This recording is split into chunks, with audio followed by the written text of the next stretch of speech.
little story time. So this is going to be day 14 of my 61 days of Halloween. Sorry, I'm still catching up. I'm embarrassed to say how many days I'm behind. I think it's 10 days behind. I'm working on 2 videos today, so hopefully I can get them out today.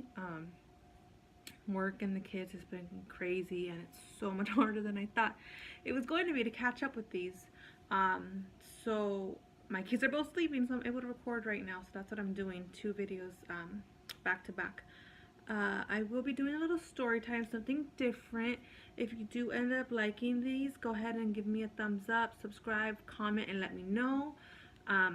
And as you know probably from the title already, this is going to be a scary story. I do plan on doing a part 2. So if you do like this one, go ahead and let me know. So yeah, let's just get started. So I do believe in ghosts. I do believe I don't know. I don't want to say I believe in the afterlife, but I believe in ghosts. I don't know if that makes sense. I know everybody has their own, beliefs. So I believe in ghosts, and that's why I'm scared of ghosts. I'm 33 and I'm still scared of the dark because I believe in ghosts. I've always felt a connection. Story times at home were always a thing. Whenever, Christmas, Thanksgiving, at my grandparents' house, we'd always gather. Sorry, my hair is a mess. I can't. We'd always gather after, the event, and at night we'd end up in my grandparents' living room on the sofa, just my grandparents and aunts and uncles telling stories of, the olden days back in Mexico and even here in the US, all their spooky stories, and I love it. All of us just were so, all the kids and my older cousins, we loved hearing the stories, even though we've heard them a million times. So I won't be saying any stories from that were passed down to me today. Today I'm going to share a story that actually happened to me so that I could, first count, even view and everything. So I was living in a house. I was in middle school, so maybe I was 12, 13, living with my family, my mom, my brother, my 2 sisters. And we had various different events go on in this house. I'll tell you little stories. I would shower, and every time I was in the shower, I would hear my name being whispered. I would hear it every single time in the shower without fail. I just knew it was going to happen. Little things like that. Everyone in my family, my siblings, my 2 sisters, and my mom, we all have stories from that house. My mom said with the burner, the fire in the kitchen would turn on. She heard footsteps one time. I said I wasn't going to say other people's stories, but I'll say other people's stories from this house. My mom actually, one time she came home from work. She worked nights, so us kids would be home already. I was in middle school. We weren't young. I was in middle school. My other sister was like in 5th grade, and my older sister was in high school. She brought home my brother from the babysitters with her since he was too young to stay with us. And she laid him down in bed, and she went to wake up my sister and said, I was sleeping in the living room, and said, okay, come to bed, because she would still sleep in my mom's room. It was only a 2-bedroom. We weren't the richest family. All 4 of us. Yeah, all 4 of us, 5 of us in a 2-bedroom little house. And she went to the bedroom after she had woken up my sister, lay down, and heard footsteps coming. And she's like, okay, it's just my sister, her daughter, coming to bed. Those footsteps nothing ever arrived from those footsteps. So she went back to go check in the living room on my sister, and my sister was completely still knocked out. So yeah, that was one of my mom's stories. My younger sister, that same sister, she says she went into mine and my older sister's bedroom. We shared a bedroom. And this was back in like I said, I was in middle school, so my sister had her side of the room all decked out in NSYNC, and I was Backstreet Boy, Team Backstreet Boys, so my room was all decked out in Backstreet Boys. And she said she actually saw a little boy that looked like a bruise, she described it, pulling down our posters or doing something with the posters. I had a cousin who would always sleep over as well. She was my younger sister's age, so maybe 5th, 6th grade. She said she would always feel the blankets being pulled off of her in that house. And she never told us until years later. And I was like, really? I wish you would have told me that that stuff was happening to you in my house, in my bedroom. Another story that happened with my older sister in that house. She was in high school, freshman, sophomore age. She was going to the restroom and there was 2 doors ajar, like this. The restroom door was here and the it was a corner. The door to the outside was right here. She's going to the restroom and she said she heard somebody rattling the door. And I remember the aftermath of this, rattling the door to get in. She ran to my mom's bed where we were and she was just in tears, frantic, crying. My mom went to the door and she saw nothing. We lived in the back house, so there was a little front house in front of us, and we lived in the 2-bedroom back house. What do you call them? Little, I don't even know what to call them. Whatever. There was a single man who lived in the front, and the neighbors next to us said that they had heard stories about that property. We never talked to the front house resident to see if he had experienced anything. So my story, sorry, finally my story. I was sleeping in the living room of the house, and my mom was sleeping in her bedroom. We were all late at night. I stayed up. We only had a TV in the living room, so I stayed up watching TV. And I started to knock out, and I faced in. I just happened to be sleeping on the sofa. I'm in front of a sofa today.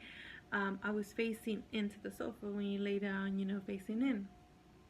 And behind me, the TV was still on. So I started hearing whispers.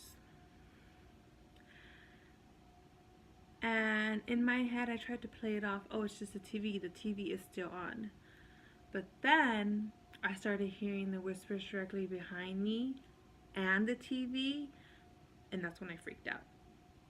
Because I could differentiate that it was different. The whispers were not coming from the TV. I was trying to fool myself that it was coming from the TV. So my turtle's making noise and he's scaring me. So once I heard the difference, I started freaking out and I started just sweating. I was covered. I didn't want to turn around. I was terrified. I started like mini panicking while still not moving, not making noise, and just becoming still and frantic. And I just remember, you know, being covered in sweating and sweating and sweating. Or I probably wasn't even sweating that much, but I felt like I was just sweating so much. And I finally got the courage to turn around. I turned around and nothing was there.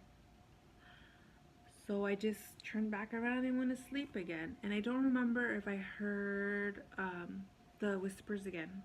I don't remember that. What I do remember, again, this was a long time ago. It was 20 years ago. So if I was in middle school in 13, I'm 33 now. That was 20 years ago.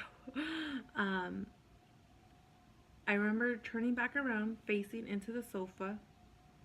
Not this sofa, obviously. And I was like, no, like, I'm gonna be brave. I'm gonna be brave. This isn't happening.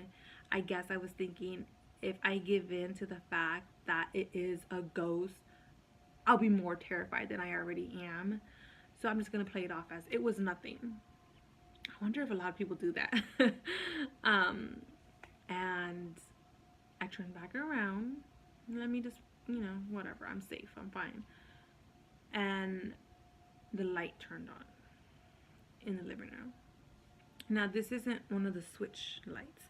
This lamp, this floor lamp that we had, it's like an 80s lamp. I don't know. It's one of the ones where you have to twist it. And it turns on, you know, from dim to bright. So it turned on. And that freaked me out because I knew it couldn't have been an accident. I knew it had to be turned on, the knob to turn on this floor lamp. And I just got immediately, it was like, you need to work up the courage. And I yelled. And I was like, Mom! And I yelled so loud. And she came, obviously right away in the middle of the night. And I didn't wake up any of my siblings, my sisters or anything. And she was like, what? What happened? And I told her, the light turned on. And I don't remember what she said. I don't even know if I talked to her, if she'll remember. But she turned off the light. She's like, oh, okay. And that was that. And she went back to sleep. Are you going to stay here? Yeah, I'm going to stay here. I'm fine. I was still trying to be brave, like explaining it. This can't be, you know, anything like supernatural. It has to be explained, you know? So I stayed there. And that was it. Like, I don't remember anything else. If anything else happened, I ended up staying there and I was fine. So yeah, that was my scary story. I do have more scary stories from when I was older. So if you like this video, give me a thumbs up, comment, let me know if you've ever experienced a real scary story. I know this story makes me sound like I was brave, but trust me, I'm sorry, I burped. I'm scared. I keep looking around me like I've been meaning to sit down and record this video for so long, but I've been scared too because I didn't want to be home alone at night, and at night is kind of the only time I'm able to record now when the kids are sleeping. And I'm home alone with the kids now, so I'm kind of freaked out. So yeah, like I said, comment, like, subscribe. Please share any stories if you have any similar spooky stories. I always wondered, you know, when you watch shows and stuff of reenactments where people stay in their haunted house, I've always wondered, how do people stay in the haunted house? Like, if I was freaked out by a ghost once, I'd be out of there. But obviously we stayed here. I mean, we couldn't just move. I guess that's how people stay. They just can't leave. They live with it. And those houses, like I said, there was 2 houses on that lot. Since we've moved from then, they have been knocked out and built into like 4 townhouses. And I've always wondered, like, I want to go back and knock on their door and be like, have you ever experienced anything? But I don't want them to think I'm crazy. But yeah, maybe one day I'll be brave and go knock on their door. And hopefully I'll write them a letter I've thought about. And I'm just curious to see what, if anything, you know, if it was us, if we were all crazy or what. So yeah, once we moved from there, nothing ever happened again in the next houses. And I always wondered, like, is this something that's gonna follow us? But nothing really happened before or after, and it was just crazy because once I lived in a house that wasn't haunted, and I do feel like this place was haunted, once I could shower and not hear my name being whispered anymore, it was such a relief, like, to know I didn't live in a haunted house anymore. It's so much more comfortable and safe feeling and not scary. So like I said, I love scary stories. So if you have any scary stories that happened to you or that you've heard that have been passed down from generation to generation, let me know. And thank you guys so much. And I will be doing a part 2 if you guys like this one. So thank you so much for watching. Bye.